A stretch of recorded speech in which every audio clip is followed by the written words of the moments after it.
As we continue on and looking at the Psalms, we move on to Psalm number 54. Psalm 54.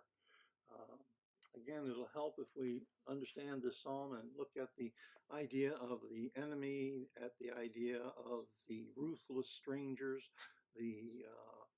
those who attack, as being not just as in the psalmist's day, enemies that are trying to take over our land and so forth, but look at them as the problems that attack us today, perhaps even as this pandemic or other ideas, other problems, social, emotional, physical, spiritual, that attack us each day. These things that are against us are, I think, what the psalmist is talking about, even though it was a specific concern of the psalmist to worry about the enemy as actual men who are trying to fight and take over. We can look at this psalm and understand it better as anything that is trying to attack us. So Psalm 54 goes this way. O God, save me by your name and vindicate me by your might. O God, hear my prayer and give ear to the words of my mouth. For strangers have risen against me, ruthless men seek my life. They do not set God before themselves. Uphold, God is my helper. The Lord is the beholder of my life. He will return the evil to my enemies. In your faithfulness, put an end to them. With a freewill offering, I will sacrifice to you. I will give thanks to your name, O Lord, for it is good. For he has delivered me from every trouble, and my eye has looked in triumph on my enemies. Now, I hope you understood that in terms of the enemies being diseases, for example. The meditation today goes this way. Get up. And it's a meditation by Dave Brannon, who is the editor of this series. Dave is telling us about his situation in this psalm, in this meditation called Get Up.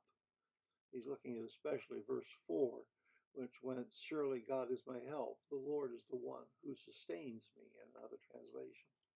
He says, I haven't been water skiing for 15 years, but when my friends offered to take my son-in-law Todd and me out on the lake, how can I say no? It seemed like a good idea until I watched Todd having trouble getting upright on his skis.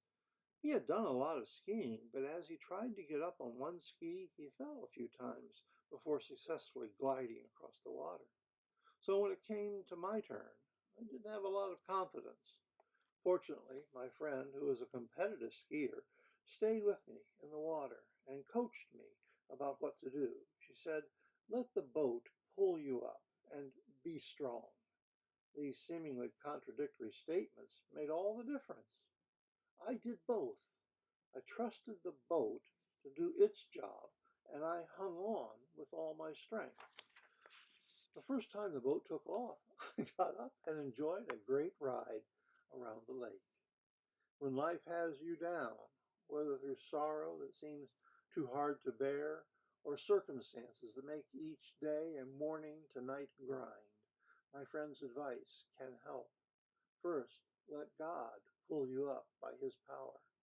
Then hold on to his hand, cling to him, and be strong in the Lord and in his mighty power. Trust his power and hold on. He will give you the strength to keep from falling. Dave concludes with a quote from Isaiah. Those who hope in the Lord will renew their strength. And so that's the advice today. Hope in the Lord. We've been through a whole week of troubles perhaps, but each day the Lord has been there with us and gets us through. And he's there in the morning. He is there through us the night. He is with us all the time. Trust in him and let him pull you up. Have a good day.